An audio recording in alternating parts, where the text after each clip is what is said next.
Hello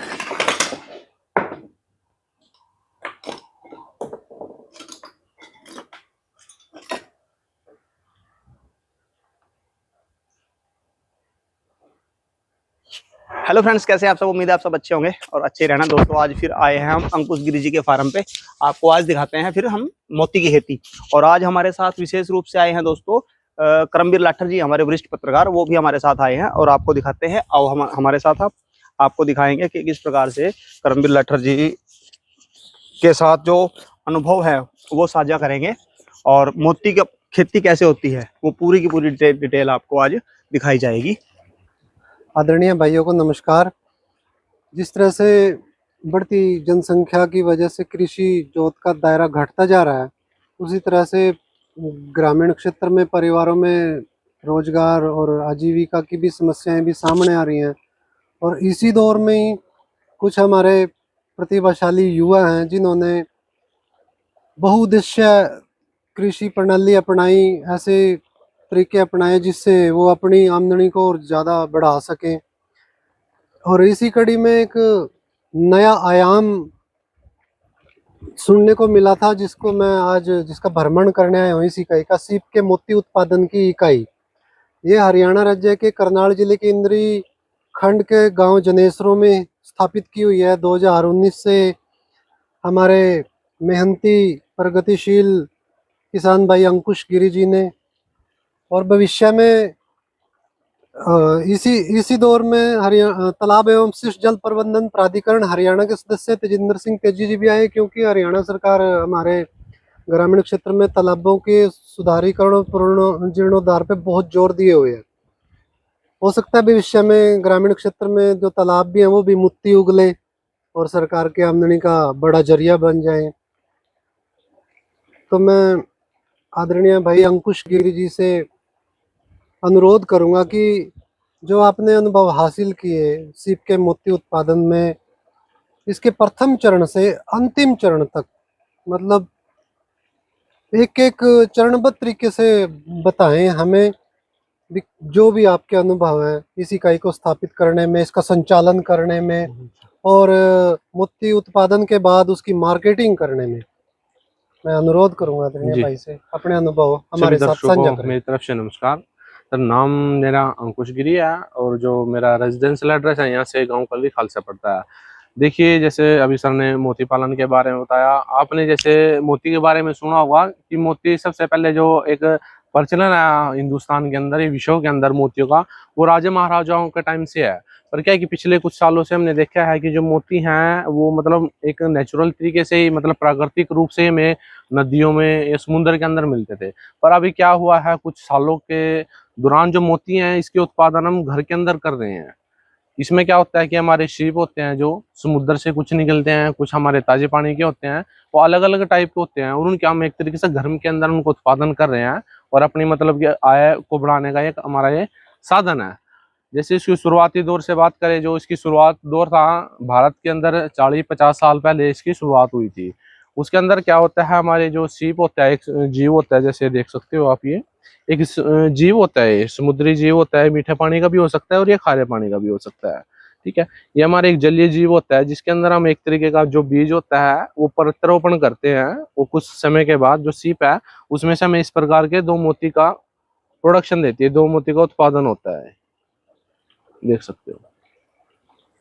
शुरुआती दौर की बात करें, शुरुआत जैसे कैसे होता है, जैसे हमारे हरियाणा की बात करें, पंजाब और राजस्थान, ये जो स्थान है इनमें क्या है, थोड़ा जो सीप की जो है बहुत कम मिलती है। जो हमारा साउथ से एरिया हो गया, जैसे महाराष्ट्र हो गया, तेलंगाना हो गया, हावड़ हो गया, इस साइड से हम जो सीप को हम मंगाते हैं।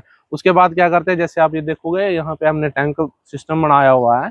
इसमें क्या करते हैं, बाहर से सीप लेके आते हैं हम और उसको 5 से 10 दिन के लिए कि उसको अलग स्थान दिया जाता है, ताकि क्योंकि बाहर से जो हमारी सीप है वो एक लंबा सफर करके आती है, तो तुरंत उसके अंदर हम जो बीज है, जैसे दिखाई दिया आपको, प्रत्यारोपित नहीं कर सकते। तो कुछ समय के लिए आप उसको रख सकते हो। उसके बाद उसके अंदर हम जो बीज है वो प्रत्यारोपण करेंगे।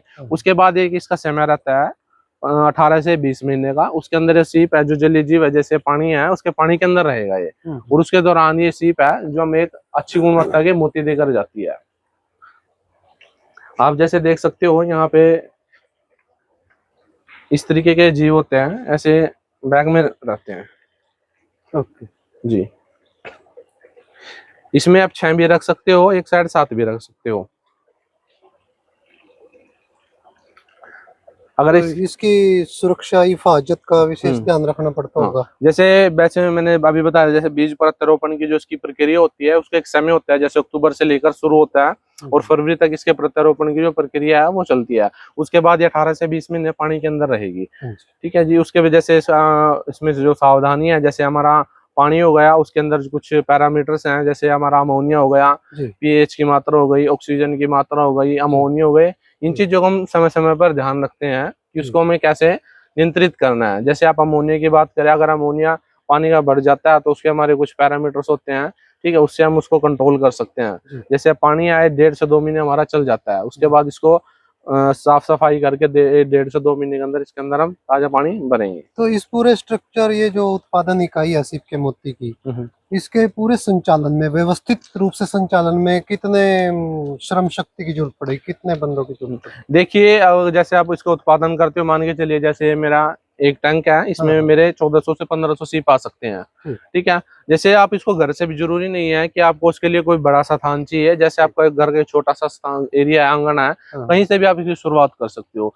शुरुआत करने के बाद एक बार आप इसमें अपने बीज प्रत्यारोपित कर दिया, उसके बाद घर में कोई भी है, भाई है, पत्नी है, पिताजी हैं, कोई भी इसकी देख रेख कर सकता है। जैसे इसकी मैंने अभी जैसे दिखाया था आपको, उसको उठाते हैं 4 से 5 दिन के बाद इसको हमें उठाकर देखना है, ताकि इसके अंदर कोई सीप खराब हो गई उसको बाहर निकाल दे। जैसे इसका जो भोजन है वो उसके अंदर 4 से 5 दिन के अंदर हमें डालना पड़ता है। आदरणीय संदीप जी, ये कितने दिन में मतलब तैयार हो जाएगा? जैसे इस मोती की बात करें, ये 2 टाइप के होते हैं जी हमारे।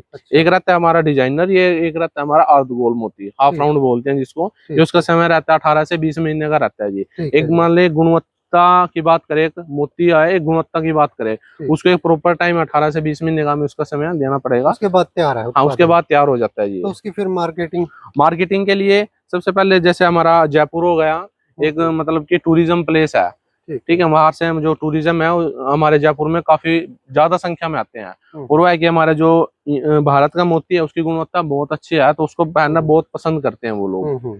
दूसरा, ये जो सजावटी आभूषण तैयार करने में जी इसका इस्तेमाल करने के लिए वो उत्पादन इकाइयों से इसको खरीदते हैं। बिल्कुल, ठीक है। दूसरा होगा जैसे हमारा मुंबई हो गया, उसके बाद हमारा सूरत हो गया गुजरात का, उसके बाद अगर आप बाहरले देश की बात करें, जैसे यूरोप कंट्री हो गई, यूरोप से हो गए, ये आपका दुबई हो गया, यहाँ पे इसकी अच्छी विदेशों में जी भी मांग है। हाँ, विदेशों में जो भारतीय मोती है उसकी विदेशों में बहुत अच्छी मात्रा में कंजप्शन है। तो एक मतलब युवाओं के लिए अच्छा लाभकारी व्यवसाय बिल्कुल हो सकता है जी। आज के समय में देखो, जैसे कि युवा है, थोड़ा अपने जो रास्ता है उससे आज के टाइम में थोड़ा भटक गया है। जैसे अपनी पढ़ाई पूरी कर ली, उसके बाद उसके पास कोई रास्ता नहीं है कि आगे क्या करे। मोस्टली आज के टाइम में क्या जो युवक वो बाहरली कंट्री की तरफ, बाहर की तरफ जाना ज्यादा पसंद कर रहे हैं। पर अगर ये देख सकते हो, ये भी एक तरीके का व्यवसाय है। इसको आप ये नहीं है कि आपको इसके लिए ज्यादा पैसे की जरूरत है, छोटे से स्केल से भी इसको स्टार्ट कर सकते हो। 50,000 से 1 लाख के बीच में इसको स्टार्ट कर सकते हो। सीप के मोती उत्पादन की पूरी प्रक्रिया में संदीप जी, हम कहीं भी कोई नुकसान की भी कोई संभावना बनी रहती है? जी, नुकसान तो देखो सर, व्यवसाय है, नुकसान भी हो सकता है, आपको फायदा भी हो सकता है, पर यह है कि आपको अगर इससे अच्छा ज्ञान लेकर अच्छे तरीके से करोगे तो नुकसान के जो चांसेस है वो बहुत कम हो जाते हैं। तो आपने आदरणीय संदीप जी जब ये शुरू किया व्यवसाय, आपके मन में विचार जी, कहाँ से इसका प्रशिक्षण हासिल किया? देखिए, जैसे अपनी पढ़ाई पूरी करने के बाद, उसके बाद मेरा विचार था कि स्टार्टिंग में कोई व्यवसाय किया जाए। व्यवसाय के बाद मैंने काफी व्यवसाय देखे हैं, पर यह है कि थोड़ा हटके किया जाए, जिससे दूसरे युवा हैं वो भी प्रेरित हो। ठीक है, तो उसके लिए हमें मोती पालन के बारे में पता लगा। मोती पालन की धीरे धीरे इसके ज्ञान प्राप्त किया। इसका भुवनेश्वर के अंदर है, सेंट्रल इंस्टीट्यूट का एक संस्था है फ्रेश वाटर एक्वाकल्चर की, ठीक है। तो वहां से इसकी मैंने 2 से 3 बार मैंने वहां इसकी ट्रेनिंग लिया, प्रशिक्षण लिया है। उसके बाद जो बाहर हमारे किसान है जो अच्छे स्केल पर काम कर रहे हैं, जो सक्सेसफुल फार्मर है, उनसे भी काफी हद तक मैंने प्रशिक्षण लिया है। और उसके बाद जो अपनी एक छोटी सी इकाई मैंने घर पर स्टार्ट की थी, उसके बाद बढ़ाते बढ़ाते इसको यहाँ तक लेके आए हैं। और ये देख सकते हो, जो हरियाणा का हमारा अभी तक का सबसे बड़ा ये है जो व्यवसाय है। मोती पालन अंकुश जी मतलब उड़ीसा के भुवनेश्वर स्थित central institute of fresh water aquaculture aquaculture इस संस्थान से आपने प्रशिक्षण जी लिया। जी। उसके बाद कुछ अनुभवी हाँ, बाहर से उत्पादन इकाइयों में जाके उनसे अनुभव जी हासिल किए जी साझा करके, जी उसके बाद आपने ये यूनिट स्थापित जी करी। हम आपको बहुत बहुत बधाई और शाबाशी भी जी। देते हैं आदरणीय अंकुश जी। आप तो साथियों, अभी अंकुश जी आपको सर्जरी के बारे में बताएंगे कि सिप की जो सर्जरी है वो किस प्रकार से होती है और पूरी प्रोसेस। जैसा कि आज हमारे साथी करमबीर लाठर जी हमारे बीच में आए हैं। ये करमबीर लाठर जी वरिष्ठ पत्रकार हैं और एग्रीकल्चर बेस्ड जो रिपोर्टिंग है उसमें ये पूरे विश्व विख्यात पत्रकार रहे हैं। और आज करमबीर लाठर जी के साथ मुझे भी सौभाग्य मिला है कि मैं आज अंकुश गिरी जी के फार्म पे फिश फार्मिंग, सिप फार्मिंग के बारे में जानने आया हूँ। और अंकुश जी ने जिस प्रकार से हमें बताया कि जो ये मोती की खेती है बहुत आसान काम है और युवा जैसे विदेश भागने की होड़ लगी हुई है, विदेश में जाने की है, वो विदेश में भी उन्होंने वहां काम करना है और अपने देश में रहकर भी अच्छे से काम किया जा सकता है। तो युवाओं को ये सोचने की जरूरत है कि हमने किस प्रकार का व्यवसाय करना है। और ये व्यवसाय बहुत अच्छा व्यवसाय है और उभरता हुआ एक व्यवसाय के रूप में ये स्थापित होने जा रहा है। हिंदुस्तान में मोती की बहुत डिमांड है लेकिन प्रोडक्शन बहुत कम है। उसके लिए अंकुश जी ने जिस प्रकार बताया कि प्रोडक्शन की अभी बहुत जरूरत है, स्कोप बहुत ज्यादा है इसमें, आप इससे अच्छा एक रेवेन्यू जनरेट कर सकते हैं।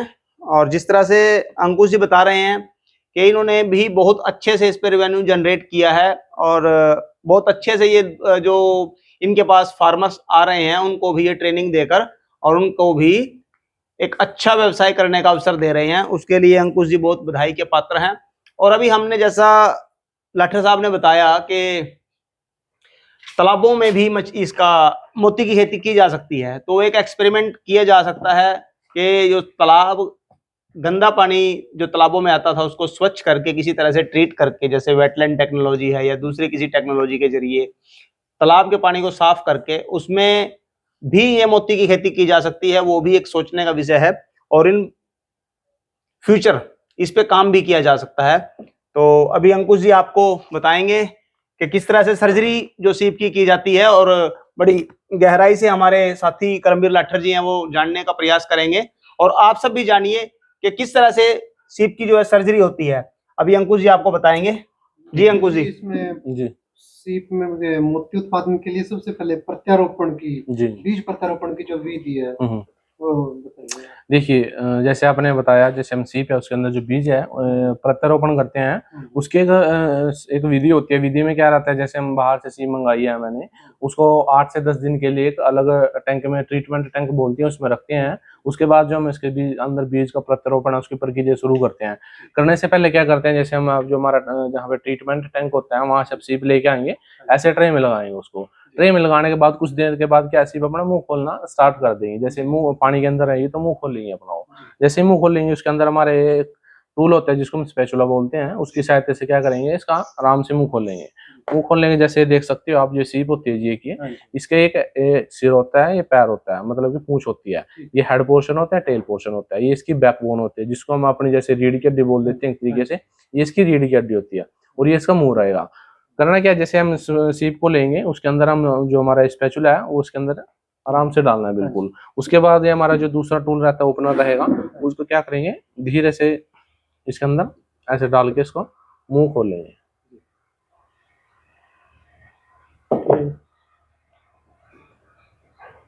उसके बाद क्या रहेगा, जैसे इसके अंदर एक ये इसकी झिल्ली होती है, बिल्कुल जैसे अपनी प्याज होते हैं उसके अंदर बारीक झिल्ली होती है, वैसी झिल्ली इसके अंदर भी होती है। तो झिल्ली में क्या करेंगे, बिल्कुल हल्का सा हमें एक कट लगाना है। ठीक है, कट लगाने के बाद जैसे इसके अंदर जो हवा होती है उसको बाहर निकाल देंगे, ताकि जो हमारा मोती है वो हवा में ऐसे ही न तैरे। ठीक है, उसके बाद जो हमारा जैसे बीज बोलते हैं हम इसको, ठीक है, उसके अंदर ये प्रत्यारोपित करते हैं। प्रत्यारोपित में जिसकी झिल्ली है, झिल्ली को उठा के और उसके अंदर ये बीज है ये प्रत्यारोपित कर देते हैं जी। ठीक है, उसके बाद ये झिल्ली है इसको दोबारा बंद कर देंगे, ताकि मेरा जो बीज मैंने प्रत्यारोपित किया वो बाहर ना आए। ये मैंने एक इसके सिरे में इम्प्लांट कर दिया और एक दूसरी साइड में। हाँ, एक सीप से हमें 2 मोती मिलते हैं जी। एक ही हम दूसरी साइड कर देते हैं ऐसे। ये जो अपने प्रत्यारोपित की जो विधि होती है, ये इसमें सावधानियां बरतनी जरूरी हैं, क्योंकि अगर यहाँ पे कुछ किसी प्रकार की आप जल्दबाजी करोगे तो फिर सीप को आगे नुकसान हो सकता है। तो इस चीज का ध्यान रखें कि प्रत्यारोपित के समय कुछ सावधानियां हैं उनका जरूर ध्यान रखा जाए। उसके बाद इसकी जो झिल्ली है उसको दोबारा बंद कर देंगे। उसके बाद इसको बाहर निकाल के आराम से रख देंगे, और कुछ देर के बाद इसको जो हमारी जो दवाई होती है, एंटीबायोटिक और पेन किलर है, उसके प्रोसेस में रखा जाएगा। उसके बाद ये हमारा जो फाइनल टैंक है उसमें जाएगी। वहीं पे इसके भोजन की प्रक्रिया, जो देख रेख की प्रक्रिया, 18 से 22 महीने की प्रक्रिया वहीं पे चलेगी इसकी। जी अंकुश गिरी जी ने प्रत्यारोपण की विधि बताई, कैसे ये बीज सीप के मोती का जी सीप के अंदर प्रत्यारोपित किया जाता है। और इससे आगे बढ़ के भी है ये कला, इसमें कई प्रक्रियाएं और भी हैं, जैसे कि इनको डिजाइन देना हो सीप के अंदर, जैसे डिजाइन बोल जिस तरह देते ये हैं। का डिजाइन डिजाइनर, देना ये हो डिजाइनर हैं। तो डिजाइनर मोती भी तैयार हो इस जैसे तरह आप से। देख सकते हैं गणेश जी की है, गणेश जी की। इसके जैसे आप पेंडेंट बनवाना चाहते हो, गले के लॉकेट बन सकते हैं। ये हमारे सीप के तैयार मोती, हाँ, तैयार ये मोती। हाफ राउंड तैयार मोती, हाफ राउंड मोती है ये। जी, जैसे मैंने इसके अंदर ये बीज प्रत्यारोपित कर दिया, उसके 1 से 2 महीने के अंदर क्या होगा, ये देखो जैसे बीज है इसके अंदर ये चिपक जाएगा, एक तरीके से इसका ये मतलब बॉडी पार्ट बन जाएगा। जैसे आप देख सकते हो, और भी है, जैसे है इसके अंदर प्रत्यारोपित कर दिया तो इसके अंदर ये एक तरीके का बॉडी पार्ट बन जाएगा। उसके बाद क्या करते हैं हम, जो उसकी जो हमारी सीएनसी प्रोसेस होता है, उसके बाद इसकी हम कटिंग करते हैं। कटिंग करने के बाद हमारे पास ये हमारा अंतिम जो उत्पाद है ये हमें मिल जाता है। उसके बाद जैसे हम अंगूठी पहनते हैं, माला पहनते हैं, हाथ का ब्रेसलेट, उसका मतलब कई चीजों में इसका हम प्रयोग कर सकते हैं। जितना मतलब ये है सारा आभूषण से का रिलेटेड जितना भी आइटम है, सारा आभूषण में हमारा यूज होता है।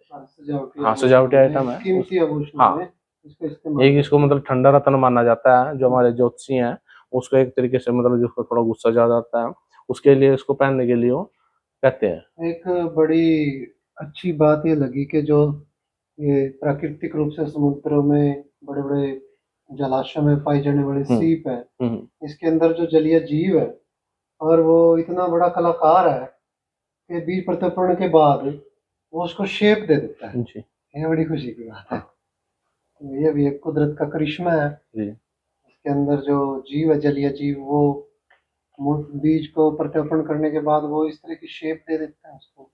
ये देखो ओम की आकृति, ओम के अंदर बजरंगबली की राधा कृष्ण आकृति, जी आए हुए हैं। ये क्रॉस का जो है निशानी, इस तरह ये की जैसे आकृति, हनुमान जी हो गए, हनुमान जी, फूल की, हनुमान जी की, ये भी देखते ये हैं। गणेश जी हो गए। मतलब इस सीप के अंदर एक जो जीव है वो बहुत बड़ा कलाकार भी है। मूर्ति तो बनाते ही हैं, जी। उनको आकृति को एक सुंदर जिस तरह चाहे हम वैसा रूप भी दे सकते हैं। ये बड़ी परमात्मा की एक विचित्र माया है। जी बिल्कुल। बहुत बहुत शुक्रिया आपका। आदरणीय अंकुश गिरी जी के साथ हमने आज इनके सीप के मोती उत्पादन इकाई का भ्रमण किया और इनके साथ सीप के मोती उत्पादन की अनुभव हासिल किए। बहुत अच्छा लगा कि युवा साथी हमारे देश के युवा एक कामयाबी की सीढ़ियाँ पर आगे बढ़े। बहुत हमारा मन हर्षित हुआ और हम आपको अंकुश जी बहुत बहुत बधाई देते हैं। आप इस काम में आगे बढ़ो, इसका निर्यात करो और खुशहाल जीवन जियो, ऐसी शुभकामनाएं। ये कनाडा की है, जी, ये अपनी ऑस्ट्रेलिया की है, और ये उत्तर कोरिया की है। हमारे इंडिया का ये साइज रहेगा। ये कनाडा की, हाँ ये कनाडा, ये नहीं, ये ऑस्ट्रेलिया। बहुत बड़ा है। हाँ, इसके अंदर भी मोती होते हैं? हाँ इसके अंदर मोती बनते और हैं, इनके अंदर बनते हैं। ये कलर्ड मोती देती हैं जी। तो कलर यहाँ भी हो सकता है? नहीं, इंडिया में नहीं। इंडिया में सिर्फ आपको मिल्की वाइट मिलेगा, बाकी सारे, क्योंकि वहाँ रहा डिफरेंट टाइप ऑफ स्पीसीज मिल जाएंगे आपको सीप की, बट इंडिया में अभी 2 या 3 प्रकार की स्पीसीज है।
आदरणीय भाइयों, मैंने अपने पत्रकारिता जीवन में वैज्ञानिकों को काम करते हुए देखा। किसानों की आमदनी बढ़ाने के लिए विभिन्न आयामों पे बहुत अनुसंधान कार्य करते हुए देखा। भारतीय कृषि अनुसंधान परिषद के करनाल स्थित केंद्रीय मृदा लवणता अनुसंधान संस्थान में बहुउद्देशीय कृषि मॉडल प्रोजेक्ट मेरे याद आया इस इकाई को देख के।